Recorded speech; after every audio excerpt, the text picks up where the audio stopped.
Voilà, il est 10h59, 11h, donc on va démarrer la conférence. Comme je l'ai annoncé, donc on coupe les micros de tout le monde.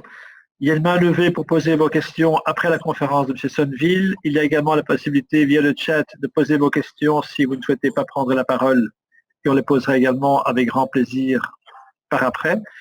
Je ne vais pas trop tarder. Donc, merci M. Sonneville d'avoir accepté notre invitation chez Coffee Club aujourd'hui. On a déjà eu plusieurs fois l'occasion de vous inviter, mais malheureusement, en présentiel, ce n'était pas possible. Et donc, on a trouvé une solution. Et heureusement, grâce à vous, vous avez accepté bien gentiment d'être avec nous. Donc, Marc Labrec sera avec nous aussi. Marc, qui est notre grand modérateur depuis l'origine de l'Ecofin Club 2014. Donc, une belle fidélité. Merci encore à Marc aussi d'être toujours présent chez Ecofin. Je ne vais pas trop tarder, donc je vais simplement demander à Marc de présenter M. Sonneville. Je vais couper donc les micros. La conférence est enregistrée et donc bonne conférence à vous tous et merci d'avoir accepté notre invitation. Voilà Marc, je te cède la parole. Oui, merci, bonjour à tous. Alors justement, précisément, je me souviens avoir accueilli M. Sonneville, c'était en 2014, et à l'époque c'était l'ouverture de la tour Upside, qui se trouve juste dans le quartier de Tour et Taxi, qui domine Tour et Taxi, donc juste en face des bureaux de l'Écho. Donc voilà, c'est la plus haute tour résidentielle de Bruxelles et du pays, si je ne me trompe. Alors, Stéphane Sonneville est né à Namur en 1963. Il est ingénieur commercial de Solvay. Il a également une licence en sciences fiscales de Saint-Louis. Il a commencé sa carrière chez PricewaterhouseCoopers à Bruxelles. Il est entré en 1990 chez Attenor, qui est basé à La Hulpe, qui est toujours une belle preuve de fidélité. Il a commencé en tant que contrôleur financier chez Attenor. Il en est le CEO depuis 2005 et également un des actionnaires. Il est dans l'actualité puisque vendredi, il y a eu une importante signature entre la Commission européenne et Attenor qui ont signé la convention pour l'acquisition du centre de conférence de la Commission rue de la Loi. D'ailleurs, on le voit derrière M. Sonneville. Voilà, je lui laisse la parole. Et de l'immobilier en temps de coronavirus. Le sujet, bureau de demain, pour qui, pourquoi. Voilà, je vous laisse la parole. Merci beaucoup, Monsieur Lambrex, pour votre présentation. Merci, Monsieur Roland, pour votre invitation. Alors voilà, effectivement, je suis très heureux de pouvoir vous parler et je vais faire une petite manipulation pour partager mon écran. Alors, je vais faire comme ça. Bon, alors on va faire comme ça parce que j'ai deux écrans et je veux vous regarder. Là, alors, là, partage d'écran, si je le trouve. OK. C'est celui-là. Est-ce que vous voyez mon écran? Oui, oui, on le voit bien. Parfait. OK, je vais lancer maintenant le diapo. On est parti? On est parti. Alors voilà, effectivement, la question, elle est d'actualité. Et je vais vous dire qu'on pouvait effectivement encore reporter de semaine en semaine cette conférence. Mais voilà, il y a vraiment une breaking news qui m'a fait décider de vous parler directement, de ne pas attendre le présentiel. C'est la nouvelle variante de Covid, le WFH.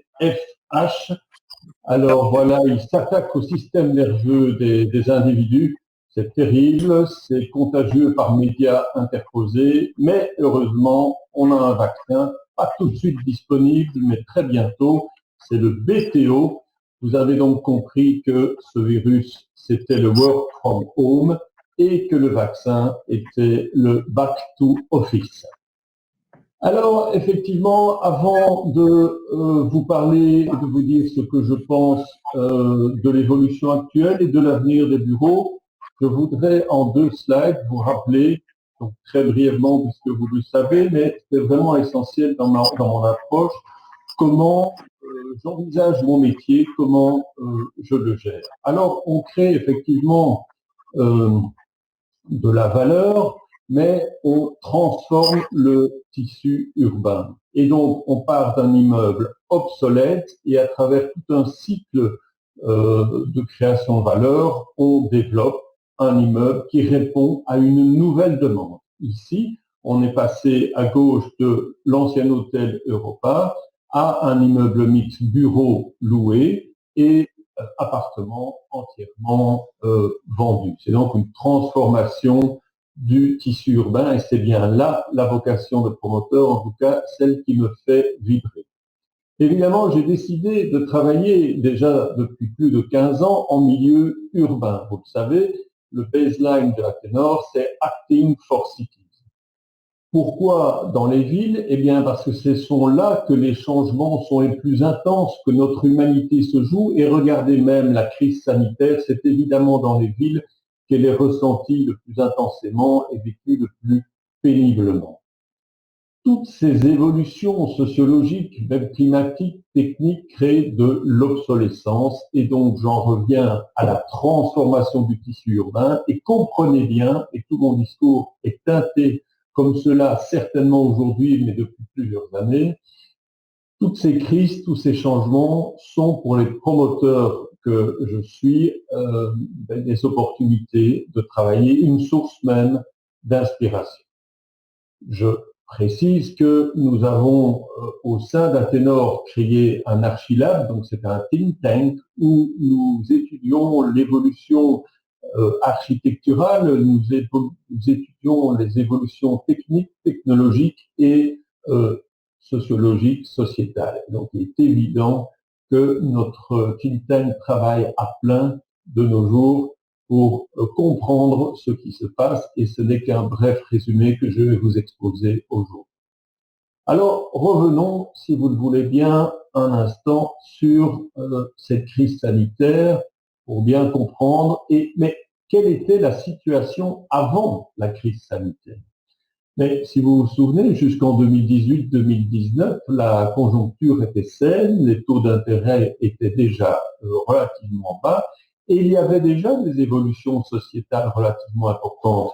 L'accessibilité au logement, réaliser du logement abordable, la crise du logement était déjà un problème. Le coworking, on en parlait, je peux même vous dire qu'il y a 3 ans, on m'a expliqué que WeWork allait avaler mon entreprise et réduire à néant mon boulot.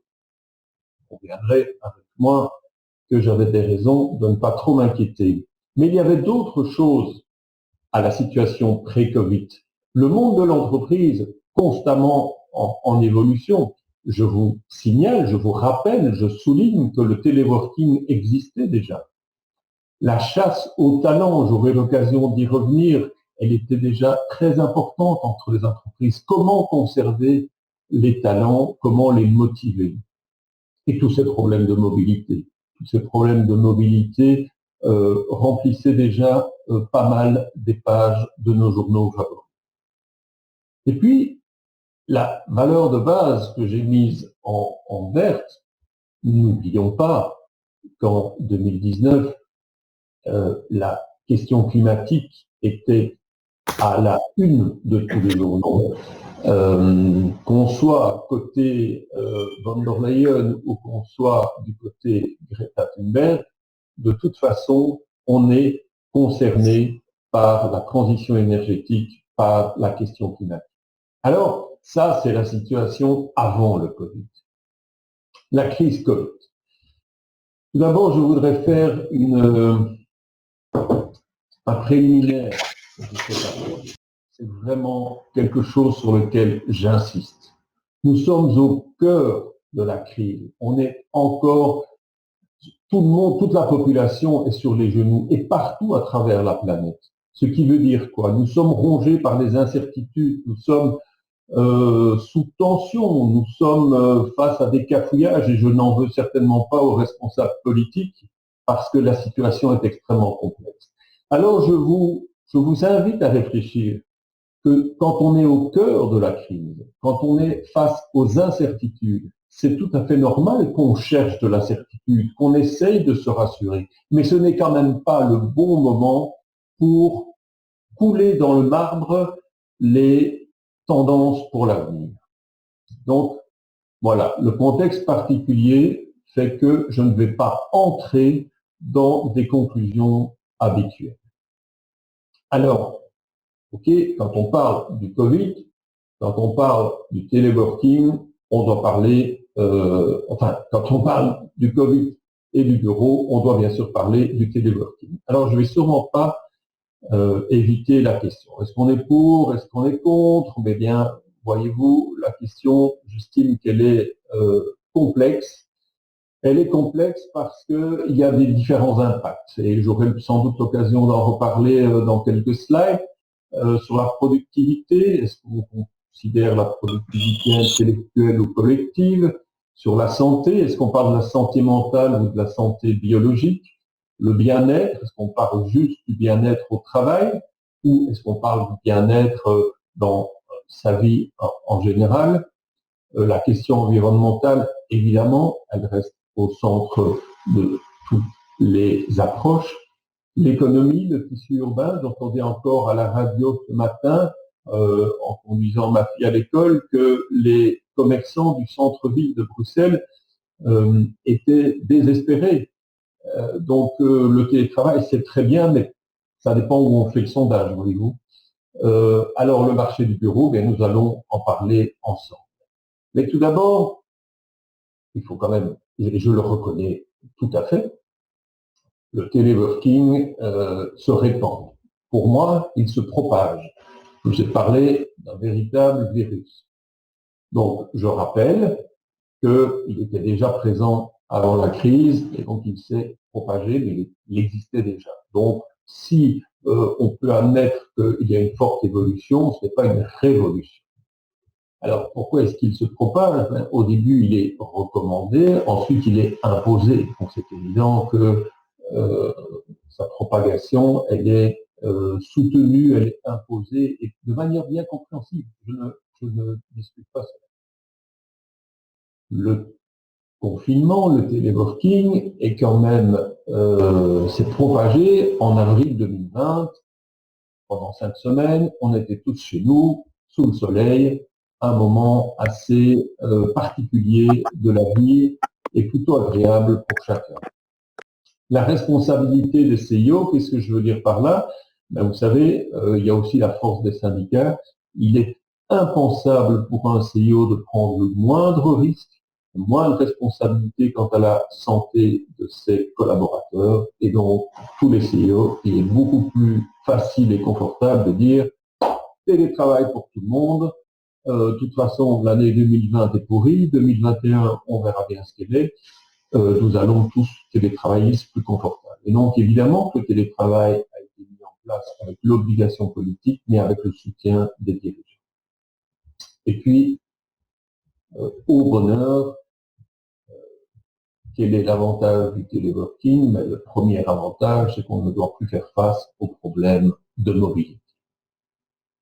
Et donc, nous voilà en avril 2020, tout le monde devant la maison, encore le compte en banque bien nourri des bonus de 2019, mais les limites apparaissent. Alors, ça dépend où on fait les sondages, à quel moment. Je peux vous dire qu'en tant que responsable d'une société en immobilier, j'ai droit à 2 sondages par semaine dans toutes les dimensions, puisque nous sommes également présents dans 9 pays européens, Châtenor, donc j'ai droit à des sondages dans tous les pays. Clair qu'aujourd'hui, on parle de la santé mentale, on parle du moral. I miss my colleagues, c'est sans doute ce qui revient le plus. J'ai besoin de contacts sociaux. Si on regarde les statistiques dans la région bruxelloise, vous verrez que près de 46%, ce sont les chiffres de 2019, 46% des ménages sont en fait des personnes seules. Donc il est évident que quand on télétravaille une personne seule, ça réduit largement la vie sociale. Il y a encore une limite que je résume ici. Et je vais franchement être extrêmement respectueux puisque j'ai lu dans les colonnes d'un magazine il y a 15 jours qu'un des top managers belges, top managers européens, dont je souligne l'extrême compétence, a eu cette phrase: le télétravail rend les gens heureux. Je ne partage évidemment pas cette déclaration, et je pense que ce n'est pas correct.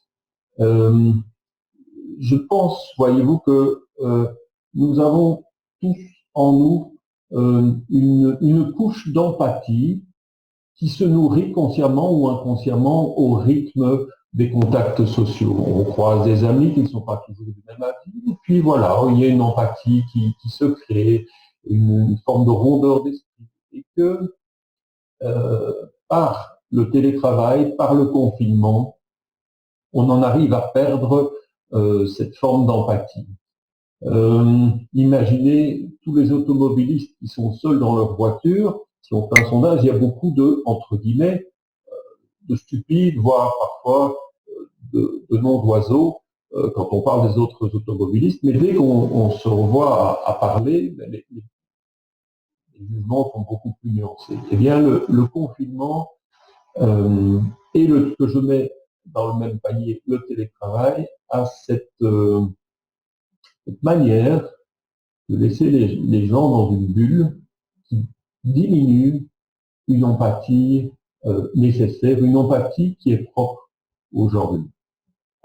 Alors, pris entre ces tendances, oui, le travail c'est quand même pas mal, de toute façon maintenant on est obligé, et cette tendance, oui, mais enfin, ce serait quand même bien d'avoir des contacts, que les gens viennent au bureau, le grand consensus se développe, et on lit ça et j'entends ça partout. Voilà, vous savez quoi, on va faire moite-moite. 2-3 jours de téléworking, et puis voilà, c'est un consensus comme ça qui apparaît, alors qui apparaît doucement ou un peu plus, puisqu'on voit maintenant une nouvelle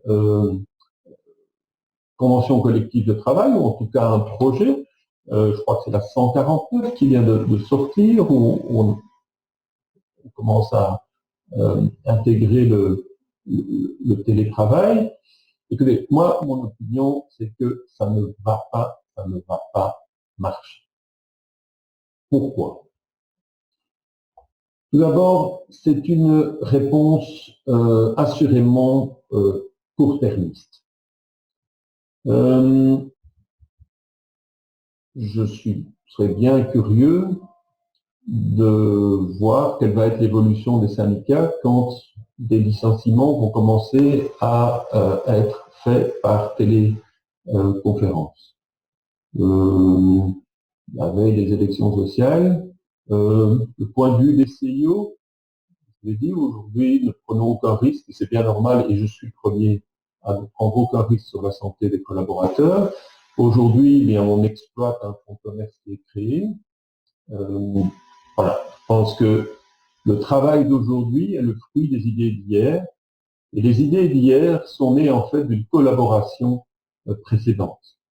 L'exploitation de ce fonds de commerce, moi je vous dis qu'il va se diminuer, et que les entreprises qui auront su continuer à créer, d'ici 2-3 ans, vont avoir un avantage compétitif sur les entreprises qui n'auront pas su mobiliser leurs forces à nouveau. La productivité individuelle versus la productivité collective, ce que je veux dire par là, je l'ai abordé tout à l'heure, c'est que bien sûr qu'une collaboratrice peut me dire, mais moi c'est beaucoup mieux, je reste chez moi pour lire un dossier, je suis plus productif pour répondre à lui. Mais c'est mettre de côté toute la culture d'entreprise, toute la communication informelle, et toutes les idées qui peuvent naître ou des problèmes qui peuvent être évités ou anticipés juste par une communication, par des contacts a priori fortuits, mais qui peuvent se passer dans les bureaux d'une entreprise. Et donc, en tant que responsable d'entreprise, je dois veiller à l'efficacité collective de mon entreprise, qui n'est pas nécessairement la somme des productivités intellectuelles. Je vais plus loin dans mes commentaires, et voilà, je pense que j'écris cela, il y a des points d'interrogation, donc ce ne sont pas des sentences, ce sont des opinions. Le télétravail, on peut aussi le voir comme une première délocalisation dans le salon des uns, dans la mansarde des autres, ou dans la cuisine. Je peux vous dire qu'en télétravail, maintenant, je vois à l'intérieur de beaucoup de mes collaborateurs ou de mes contreparties. Écoutez, ce n'est pas... soyons sérieux. Je peux vous dire, je suis au courant que le télétravail est d'ores et déjà maintenant va être obligatoire post-Covid dans des entreprises qui sont justement dans le secteur financier. Vous le saurez, je vais m'en rappeler que la semaine prochaine, il y a un webinaire très intéressant qui s'appelle l'intelligence artificielle, un tsunami pour le système financier. Je veux dire par là que les entreprises qui se pressent aujourd'hui d'instaurer dans le règlement de travail le télétravail, je me pose la question. Et je crois que les travailleurs devraient se poser la question. Je tiens aussi à dire, et je le répète, que le bureau de travail, le bureau est certes un lieu de travail où on a des relations sociales. Il ne faut pas venir au bureau juste pour avoir des relations sociales. C'est pas possible. Il ne faut pas voir le bureau comme ça. Le bureau reste un lieu de création de valeur ajoutée. En plus, et si je me replace en avril 2020, il y a un décalage entre la relation de travail et le salaire, puisque tout le monde, enfin, il y a eu quelques chômeurs en raison du chômage économique. Enfin, je vois bien autour de moi qu'il y a le lien entre le travail et la rémunération, c'est un peu distant. Et donc, je le dis, et voilà, je suis enregistré et je suis toujours prêt à en débattre, mais je pense que le réveil après Covid risque d'être très douloureux pour certaines entreprises et pour certains travailleurs. Je pense donc que le téléworking est une mauvaise solution. Alors, mes conclusions à ce stade, c'est que nous restons fondamentalement des animaux sociaux et même des rats des villes. Nous avons besoin de nous croiser, ça fait partie de ce qu'on est, et toutes ces co-créations, toutes ces rencontres doivent se passer dans un cadre de durabilité. Il est important d'intégrer les différentes notions de la durabilité, qui est une notion assurément environnementale, mais également sociale, économique et technologique. Donc, il faut assurément replacer le Covid dans son contexte. Alors, j'en viens à la question, évidemment, des bureaux de demain, pour qui, pourquoi? Je vais repartir de la base, à savoir que la base, c'est le décalage climatique, la crise environnementale qui existait avant le Covid va nous revenir avec d'autant plus de force après le Covid. Et donc, les bureaux devront assurément être des bureaux durables. Vous voyez ici les critères BREEAM. Chez Athénor, nous ne développons que des immeubles aux normes BREEAM excellents. Et ce sont des différents critères qui tiennent compte de l'immeuble lui-même, mais aussi des matériaux et de la manière dont il fonctionne. Ces immeubles devront bien sûr intégrer tout ce que la technologie peut apporter dans le sens d'améliorer le bien-être, d'améliorer l'efficacité et de réduire l'empreinte carbone des immeubles. Et bien sûr, le bien-être des collaborateurs, qui est une tendance que je ne nie pas, je dis que le télétravail n'est pas la solution bien-être et qu'il faut pouvoir intégrer, même en dans une ville, dans un logement particulier, au bureau, partout, évidemment qu'il y ait une recherche d'améliorer le bien-être, les conditions de vie, plus générales, avec une diminution de l'emploi. Et donc la norme WELL est une norme qui s'applique au bureau essentiellement dans l'utilisation, et vous voyez avec les petits icônes qui sont donc issus de la norme, qu'il traite à la fois de la qualité de l'air, même de la qualité de la nourriture qui est servie dans les bureaux. Donc cette évolution-là, elle était déjà à l'œuvre, elle va encore être beaucoup plus mise en œuvre et encore beaucoup plus quand on aura constaté que le télétravail n'était pas la solution, mais que les bureaux de demain sont eux la solution parce qu'ils apportent effectivement plus de bien-être et plus d'efficacité aux collaborateurs. L'autre tendance, c'est évidemment, je vous l'ai expliqué, où seront situés ces bureaux? Bien sûr dans les villes. Pourquoi? Parce que les villes vont... on va d'abord parler du transport. Pour arriver en ville, il y aura les problèmes de mobilité qu'il faudra résoudre.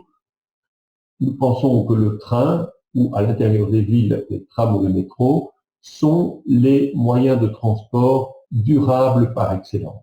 Et comme je suis convaincu que la question environnementale va nous revenir après Covid d'une manière assez évidente et avec force, il est évident que nous devrons encore plus investir dans les transports en commun et j'espère que les milliards de l'Union européenne seront dirigés vers une accélération de la mise en œuvre des transports en commun. J'espère, je n'ai pas entendu, j'aurais voulu que la Belgique transvase quelques milliards sur le RER, par exemple. Alors, les villes ont une fonction également sociale. Vous savez que dans des temps anciens, il y avait des portes d'entrée dans les villes. C'est important, ça structure une ville, mais ça structure aussi les personnes qui viennent et qui y vivent. Les vraies portes du futur sont, selon moi, les gares, parce que c'est par là qu'un maximum de personnes entreront. Et donc, c'est donc l'endroit où il faut conjuguer la densité et la mixité, et je peux ajouter la qualité des espaces publics. Donc, les bureaux de demain, pour moi, devront être dans un cadre mixte, mais assurément dans le quartier des gares. Et puis, les villes, effectivement, vont évoluer, et comme je le dis, le promoteur est là pour transformer le tissu urbain. Nous avons connu des développements dans les années 80-90 des banlieues ou des deuxièmes couronnes.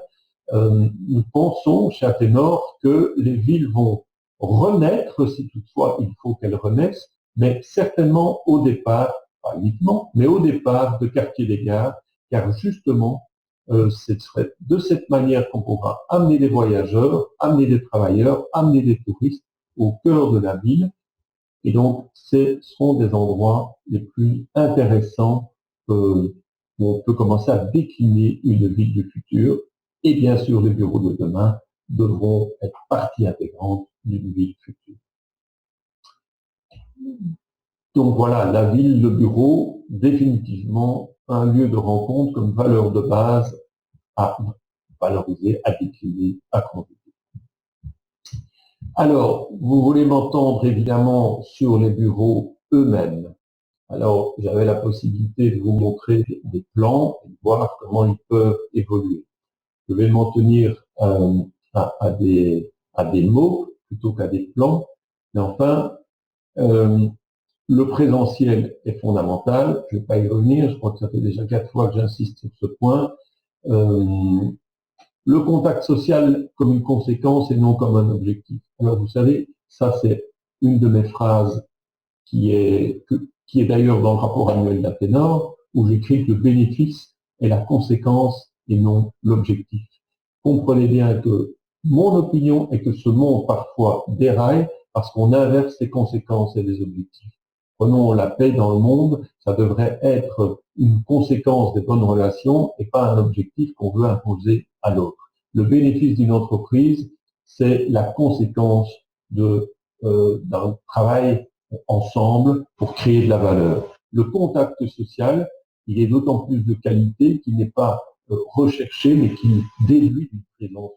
Donc pour moi, le présentiel, bien pour ça que les bureaux sont essentiels dans la vie de chacun et que les bureaux ont encore un avenir très beau devant eux. Le différentiel. Oh, mais je peux vous lire encore un extrait. Je vous cite Bart de Reader, qui est donc le CEO de Accenture, et un article de 2019. Oh, je ne vais pas citer longtemps. Fidéliser et attirer les talents. Donc, Accenture veut intégrer le bâtiment le plus rapidement pour fidéliser et attirer les talents. Autre chose, notre lieu de travail, donc il est là en octobre 2019, notre lieu de travail sera un incubateur où nous réfléchirons et créerons avec nos clients. Ce sont des endroits où les clients, les partenaires de l'écosystème et les employés travaillent ensemble. Alors, non seulement vous avez le collaboratif, mais vous avez aussi la culture d'entreprise comme un moteur d'efficacité et un moteur d'attraction des talents. Ce n'est pas pour rien si Google est l'entreprise qui est la plus attirante au monde pour les jeunes. La culture d'entreprise est importante. Le personnel, je veux dire l'individu, il est évident, ça c'est vraiment important, c'est que si vous regardez dans votre agenda au cours d'une journée, voilà, moi à 11 heures, je vous parle, mais à 9 heures, j'avais un visiteur qui venait, voilà, on s'est vu dans une grande salle aérée, un peu froid, mais on s'est vu. À 10 heures, je devais régler un dossier avec ma collaboratrice, et cet après-midi, j'ai une réunion en partie en téléconférence avec mon équipe en France et en partie avec 2 personnes. En fait, le télétravail aurait pu fonctionner si j'avais gardé la même activité tout au long de la journée. Le bureau doit pouvoir comprendre et s'adapter au travail de chacun. Donc, il va falloir délivrer des espaces adaptés à chacun. Et on touche l'organisationnel. D'une manière générale, il y a 15-20 ans, c'était les bureaux cloisonnés. Puis, voilà, selon que tu seras assistant ou directeur, tu auras 1 ou 3 fenêtres. Ça fonctionne plus. Alors, on est entré dans les open space. Pour retrouver quoi? Pour retrouver tous des jeunes geeks avec des casques sur les oreilles parce que c'est impossible de travailler.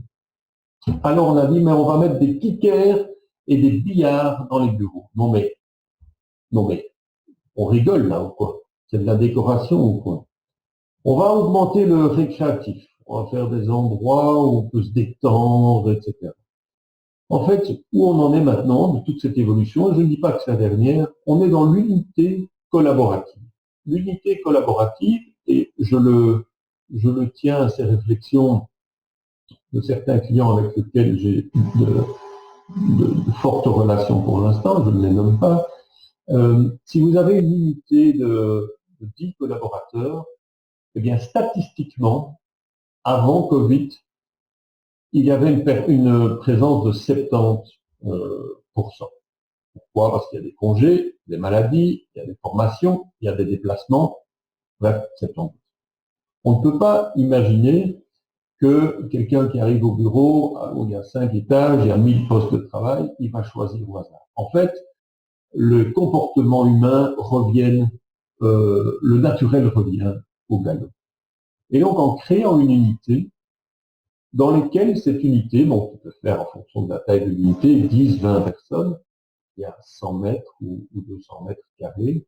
Les bureaux ne sont pas individualisés, mais on est attaché à une unité collaborative. Et il y a effectivement beaucoup plus d'échanges dans une unité que des échanges inter-unités. C'est plus ou moins là où on en est. Ce qui est clair, c'est que on parle pour les bureaux de demain d'adaptation qualitative plus que quantitative. Donc, je veux simplement dire qu'une personne aura accès à une salle de réunion, à un endroit plus fermé où il peut donner ses calls, à un bureau où il peut avoir une téléconférence en direct, mais juste seul devant son écran. Donc, il y a différentes formes. Nos études font que, à la fin de cette réflexion, pour attirer les clients, pour entretenir la culture d'entreprise, eh bien, la superficie sera plus grande. Alors, je vous l'accorde. Aujourd'hui, tout le monde dit le contraire. Tout le monde réduit les surfaces. Oui, je le sais. Et tout le monde postpose la décision de déménager parce qu'en fait, on ne connaît pas les impacts du Covid, les impacts du télétravail. Je viens de vous expliquer sur ce qu'on essaye de faire. Et je peux vous dire que chez Athénor, c'est le premier endroit où je mets cette réflexion en œuvre et que je veux augmenter mes surfaces de 10% parce que justement, il faut plus de salles de réunion, parce qu'il faut des espaces collaboratifs, mais il faut aussi des bureaux où pendant 2 heures par jour, le collaborateur peut fermer sa porte parce qu'il doit se concentrer de manière effective, active et efficace sur un dossier. Voilà, sachez que de toute façon, même si je me trompe et qu'il y a moins de surface, pour un promoteur comme Athénor, c'est vraiment pas un grand souci puisque nous produisons les nouveaux bureaux. Par exemple, je vous dis, c'est de notoriété, Athénor, avec des partenaires, propose des nouveaux bureaux à Proximus et Athénor, avec des partenaires, est candidat acquéreur aux anciennes tours. Et donc, est-ce que cela m'importe en tant que promoteur qu'une société comme Proximus va réduire ses surfaces de plus de la moitié? Non, parce que fondamentalement, le monde évolue, le défi climatique est là, parce que la population augmente, la population dans les villes augmente, même s'il y a une pause pour l'instant en Bruxelles, la population augmente, et donc le tissu urbain doit assurément continuer à s'adapter. Donc ça reste effectivement, voilà, nous sommes des grands transformateurs, et je vous livre mes conclusions. Alors, je commence avec un petit extrait du rapport de Jones. Il faut savoir que je peux me tromper, mais je pense que je ne suis pas le seul alors à me tromper, puisque le marché du bureau à l'investissement a connu un record en 2020. Donc c'est assez paradoxal, vous me l'accorderez, que les grands acteurs financiers investissent leur argent dans les bureaux. Alors voilà mes conclusions. C'est que la crise sanitaire, évidemment qu'elle traumatise le monde entier, mais elle ne change pas notre nature humaine. Notre nature humaine, je vous renvoie à ce livre fabuleux, Sapiens, une brève histoire de l'humanité, où vous savez que les gens les races qui ont émergé sont celles qui ont collaboré. C'est bien pour ça que Cro-Magnon s'est imposé par rapport à Néandertal. C'est pour leur capacité à communiquer. Dans un monde durable, des smart cities et dans des bureaux adaptés où, parce que nous sommes aussi ce que nous sommes les humains, la complexité humaine va de manière croissante, la complexité de la communication aussi est croissante.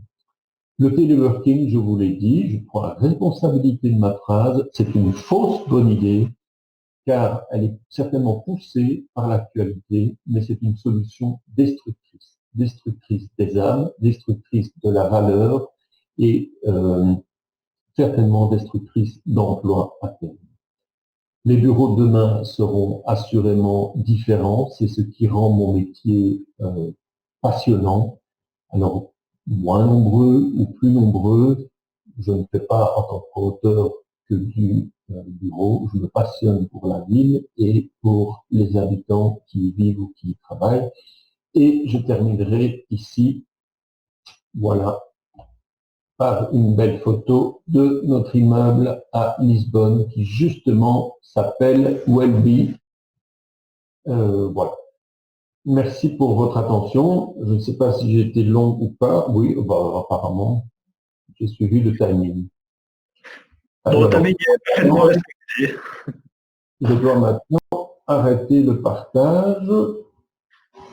Est-ce que Voilà, je pense qu'on peut d'abord vous applaudir pour votre présentation. Merci beaucoup. Merci à vous.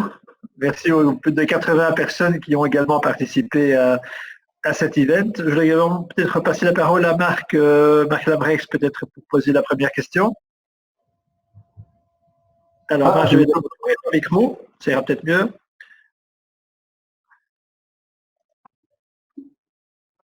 Voilà, on t'écoute, Marc.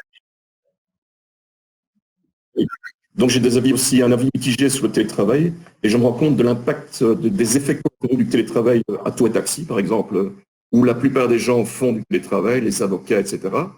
Tous les snack bars pourraient être ouverts, sont fermés, en fait, ils ont dû fermer. Même le pain quotidien a dû fermer, alors qu'ils pourraient encore servir des repas aux gens qui travaillent. Donc il y a un effet sur les commerçants à Bruxelles qui est désastreux. J'étais aussi frappé par ce que disait le manager de l'année, donc Fabien Pincars de Odoo. Il disait qu'avant le Covid, le télétravail était interdit chez Odoo. Et en fait, ici, il est forcé d'admettre le télétravail, mais il insiste pour que les équipes soient présentes les mêmes jours. Donc, une équipe qui est sur un projet peut être absente 2 jours, mais les autres jours, tout le monde doit être présent. Donc, je crois que ça, c'est une idée à creuser aussi. Unité collaborative, ouais. Les tours Proximus, ça fait un peu le tremblement de terre dans le quartier nord, cette annonce de Proximus, avec l'ambition de travailler aussi 3 jours de télétravail pour les employés de Proximus.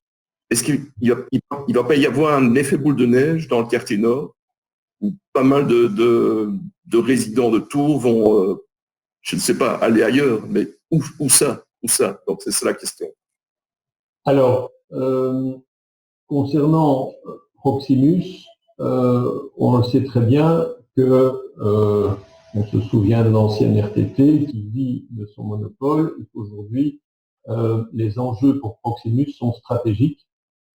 Et donc, voilà, je pense qu'il y a aussi, à mon avis, une évolution au niveau du personnel à attendre et que donc là, c'est mon avis, hein, j'ai pas d'infos, mais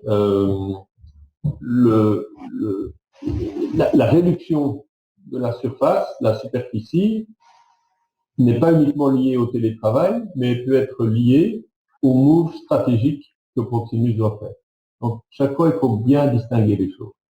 Et pas d'informations privilégiées, je ne dis pas que c'est comme ça, je me pose la question et j'ai le droit de me poser la question. Alors, le quartier nord est un quartier fantastique, car il est évidemment l'exemple de ce qu'il ne fallait pas faire il y a 30-40 ans, et de ce qui peut être reconsidéré. Vous savez que je suis un des 3 partenaires qui redéveloppe le CCN. Donc, le CCN va être un ensemble dense et mixte. Donc, avec une partie de logement, une partie de bureau, une partie de commerce importante et des équipements également, avec un espace public qui va être tout à fait reconsidéré. Donc, je pense qu'il va revenir en attractivité. Alors, ce ne seront peut-être plus les grandes administrations ou les grandes entreprises qui existaient il y a 15 ou 20 ans, mais une myriade d'entreprises, peut-être plus petites, vont y trouver de l'intérêt. Quand on regarde le Tour et Taxi, par exemple, le site où vous travaillez, il y a des petites entreprises et il y a effectivement l'une ou l'autre plus grande. Donc il faut bien comprendre que le tissu économique est lui aussi en train de changer et que les bureaux devront pouvoir accueillir les entreprises qui sont le reflet de ce tissu économique. Donc si Proximus quitte en tout cas ses tours, ce qui n'est pas encore sûr, il pourrait revenir dans une partie ou aller dans un autre quartier ou rester dans le quartier. Il est très fort à parier qu'une quantité intéressante d'autres entreprises viendront se greffer autour de Proximus, soit par connexion sectorielle ou simplement parce que de nouvelles entreprises vont naître. Donc, il faut aussi savoir qu'une quantité importante de bureaux actuellement vont être reconvertis en logement. Et donc, dès qu'il y a la mixité, dès qu'il y a la qualité des espaces publics, dès qu'il y a du commerce, il y a une nouvelle attractivité pour les entreprises. Et donc, c'est comme ça, je pense, que le quartier Nord est plutôt un quartier intéressant pour le promoteur que je suis, plutôt qu'un gros problème pour vous. Et votre politique chez Athénor vis-à-vis du télétravail, donc c'est quoi? Vous l'interdisez? Vous ne pouvez pas. Je ne peux pas. Donc, quelle est la politique actuelle? Donc, est-ce que les gens sont incités à venir ou ce qui est le cas? Alors, on est incité à venir de temps en temps, et même l'équipe de management est présente presque à 100%. Donc, et quelle est la politique chez Athénor? Tout d'abord, c'est que les règles sont appliquées vraiment hyper strictement. Donc, distanciation, aération, le masque, dès que je sors de mon bureau, j'ai le masque, j'ai ma bouteille, tout le monde a une bouteille comme ça sur son bureau, on se lave les mains tout le temps.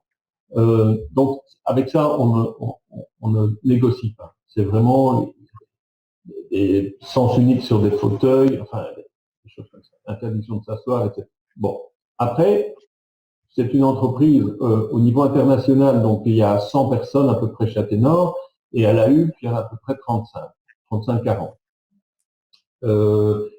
J'ai appliqué comme ma culture d'entreprise, c'est-à-dire que j'en appelle à chacun en disant voilà, regardez ce que vous devez faire et regardez où vous pouvez le faire, avec qui vous devez travailler, donnez-vous rendez-vous si vous devez voir quelqu'un au bureau et gérez ainsi votre espace de temps.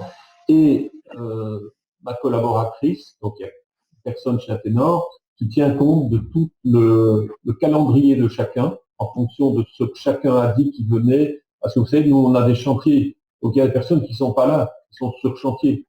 Et donc, on compte le nombre de personnes et il doit être maximum. Il ne peut pas y avoir plus de X%.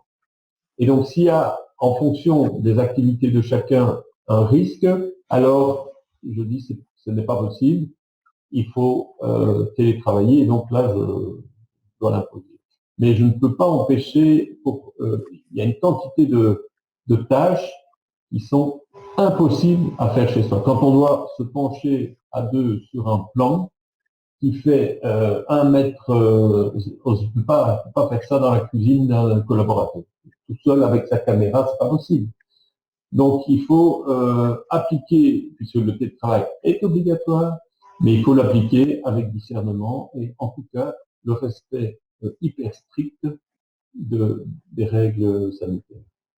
Donc voilà un peu, donc, pour répondre plus brièvement à votre question, c'est que il y a la loi, il y a les règles sanitaires, c'est non négociable. Après, j'en appelle à chacun pour se comporter d'une manière responsable et efficace. Est-ce que vous connaissez d'autres patrons que vous qui sont autant anti-travail que vous, en fait, anti-télétravail? Franchement, est-ce qu'il y en a d'autres qui partagent votre avis? Beaucoup. Dans l'immobilier ou bien dans... Le masque. Non. Bonjour, Monsieur Guevard. Voilà. Vous avez reçu mon petit mail? Je veux dire, on est tous assommés ici. Hein. Il y a un problème là. Oui. Voilà. Voilà. Ça, c'est les joies des visioconférences. J'espère que ce n'est pas la conférence qui l'a assommé. Donc, franchement, oui, on est de plus en plus, je pense, en CIO, comme CIO, à penser qu'on a besoin de nos équipes autour de nous et que c'est extrêmement difficile de gérer notre entreprise à distance. C'est moins efficace. C'est pour ça que j'ai effectivement fait une remarque en disant distinguons bien l'efficacité personnelle et l'efficacité collective. Le CIO, il est confronté à l'efficacité collective. Moi, je veux bien croire qu'une collaboratrice est plus efficace pour répondre à ses mails que d'être interrompue toutes les 3 minutes. La question est de savoir, est-elle interrompue à juste titre ou si c'est simplement pour la papote, pour déconner. Et si elle était interrompue à juste titre, alors je veux croire que ça contribue à l'efficacité collective. Et donc, ça, je crois que c'est vraiment le fil rouge que j'essaie de mettre des mots parce que les CIO avec lesquels je parle, ou des responsables d'unités, etc.,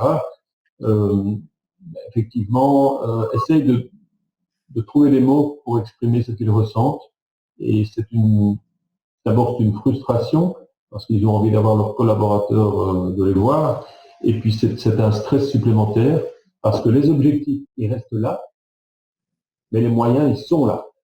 Et ce qui génère le stress chez quelqu'un, c'est quand il y a un décalage entre les objectifs et les moyens. Et la question, c'est le télétravail, ça augmente, ça diminue les moyens du boss, si vous voulez. Ça diminue les moyens de faire avancer ça.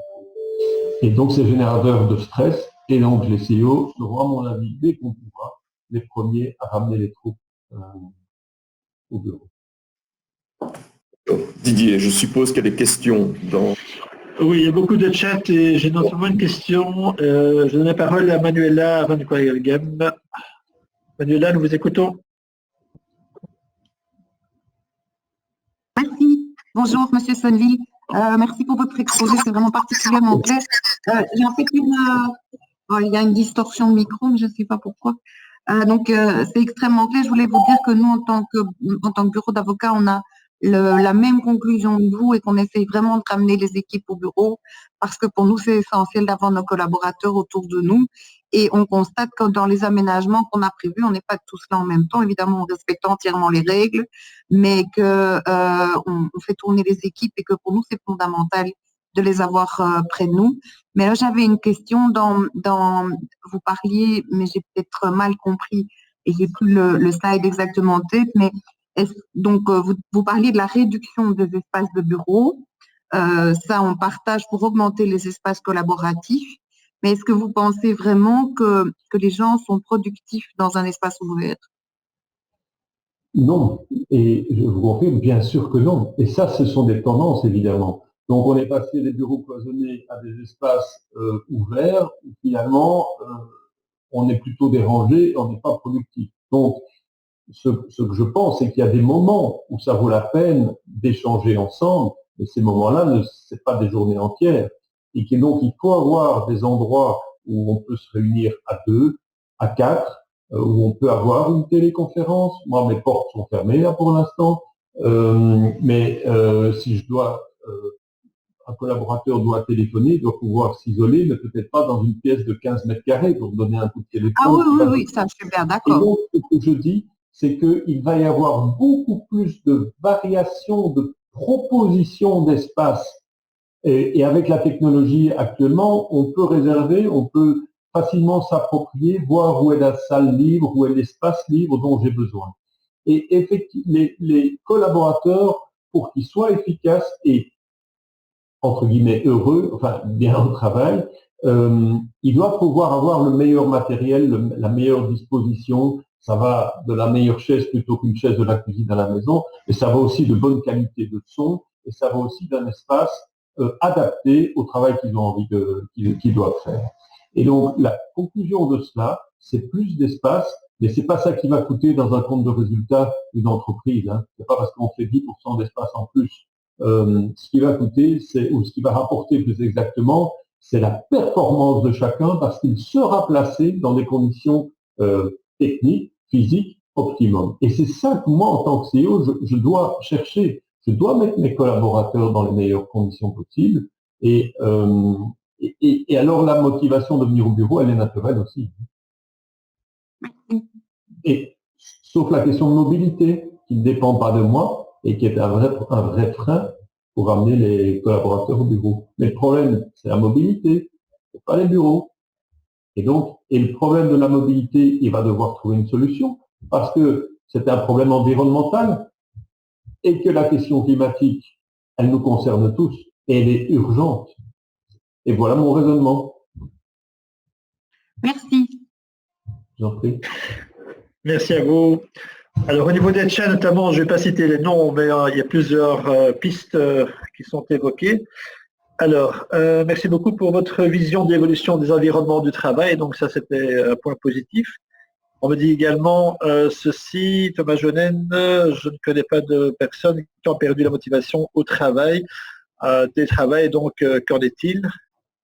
Bureau du futur, quelle place pour les PME et les TPE? C'est vrai que ça, c'est une question peut-être auquel vous pouvez peut-être répondre. Quelle place pour les PME et les TPE pour les bureaux du futur? Mais ça procède de la même logique. Et je peux vous dire qu'on a un projet à La Hulpe, je ne parle pas de l'UNISDAM, je parle des ports de l'Argentine, où nous louons des entités de 100 ou 150 mètres carrés. La question sera la même et l'intérêt, c'est de pouvoir les regrouper pour créer une communauté. Et donc, quelque part, vous avez des entités, ce que je parlais, c'est d'une unité productive, mais là, ce sera l'entreprise elle-même, une TPE. Mais alors, c'est intéressant, nous proposons des espaces communs à ces petites entreprises. Et donc, la logique est la même. Une entreprise qui a 10 collaborateurs ne doit pas louer 150 mètres carrés, mais peut louer plutôt 100 mètres carrés parce que les 10 ils seront peut-être présents que 7 à la fois et qu'ils peuvent partager des espaces communs comme une cuisine ou des installations pour le bien-être des collaborateurs. Donc, moi, je trouve que les PME et les TPE ont tout à fait leur place dans ce que je raconte. Autre question, quid de la tendance des entreprises à quitter les villes, notamment Bruxelles? Alors, il y a différents problèmes très spécifiques. Comme vous savez, Athénor est présent dans plus de 10 grandes villes ou capitales européennes. Ce qui se passe à Bruxelles est extrêmement particulier et inquiétant. Et comme président de l'UPSI, au niveau professionnel, sectoriel, j'explique ce grand souci que la profession a et je l'explique aux responsables politiques qui écoutent assurément. Il y a plusieurs raisons. Il y a clairement des problèmes de mobilité dont on ne voit pas le bout. Il y a aussi des problèmes d'adaptation du tissu urbain, puisque Bruxelles a quand même un record qu'il faut 5,7 ans pour obtenir un permis en moyenne. C'est une statistique qui a été publiée, qui a été réalisée par la profession. Et donc, il y a des raisons. J'ai récemment évoqué dans la presse que des entreprises qui sont allées s'installer à Zaventem auraient peut-être pu trouver un quartier à l'intérieur de Bruxelles s'il y avait eu, voilà, comment vous dire, si la gare du Midi avait connu la même dynamique que Saint-Pancras. Je précise que Google s'est installé à Saint-Pancras et qu'il y a des logements sociaux à Saint-Pancras. Donc voilà, donc c'est un vrai sujet de débat. Franchement, je ne prends pas le bâton pour taper sur les responsables politiques. C'est assez compliqué de faire évoluer les choses, mais en tout cas, on peut quand même le dire clairement, il y a une prise de conscience, une prise de décision que dans certains domaines, l'urgence dicte.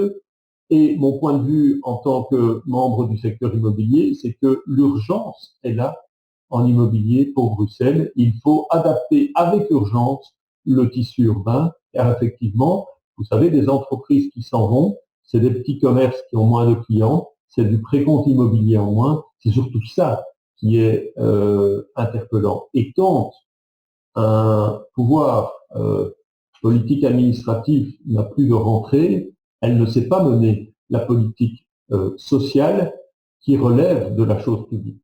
Et donc, bien sûr, j'ai toutes les raisons d'être inquiet et que j'ai un discours au niveau sectoriel qui relie à mes explications en disant, ben, oui, il y a un vrai sujet pour vous. Mais il n'est pas général. Il n'est pas général. Dans les autres villes, on ne quitte pas le centre.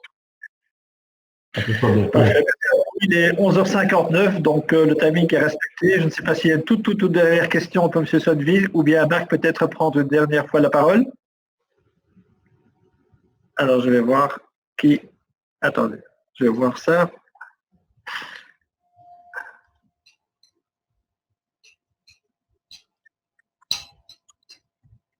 Marc, une dernière intervention? Oui, j'avais une petite dernière question sur la bourse. L'action Athénor est cotée à Bruxelles. Est-ce que la situation actuelle pèse sur le cours de l'action ou le fait qu'il y ait une crise, que le cours plus dure, est-ce que ça a un impact? Oui, clairement. Mais évidemment, vous savez, j'ai Parce que vos entendu... chiffres sont bons quand même. Vos chiffres sont bons. Les Nos chiffres chiffres sont bons. sont bons, notre actualité est bonne et vous sentez, j'espère, que ma motivation n'est absolument pas totale. Il se fait que les marchés boursiers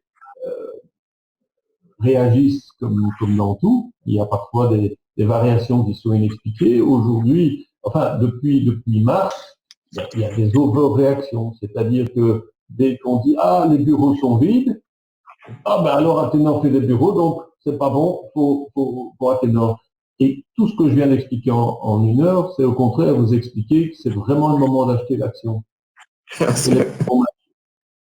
Merci pour la pub, mais je le dis partout, donc c'est même pas une information privilégiée. Voilà, merci pour cette belle conclusion. Donc, le rendez-vous est pris. Donc, il suffit de rentrer votre ordre de bourse et puis ça sera OK. Voilà, tout grand merci, M. Sonneville, pour cette intervention. Merci à Marc également pour cette animation de débat. Merci à vous tous d'avoir participé et d'être aussi nombreux avec nous aujourd'hui. Prochain rendez-vous, c'est jeudi avec le CEO Vincent Béchet, également dans l'immobilier, mais cette fois-ci, on part au Luxembourg. Donc, si jamais ça vous intéresse, n'hésitez pas à nous rejoindre jeudi à 11h. Un tout grand merci à vous tous. À très bientôt. Et on retrouve également M. Sonneville dans le prochain Coffee Mag de mars prochain pour une interview exclusive. À bientôt. Merci. Au revoir. Au revoir. Merci.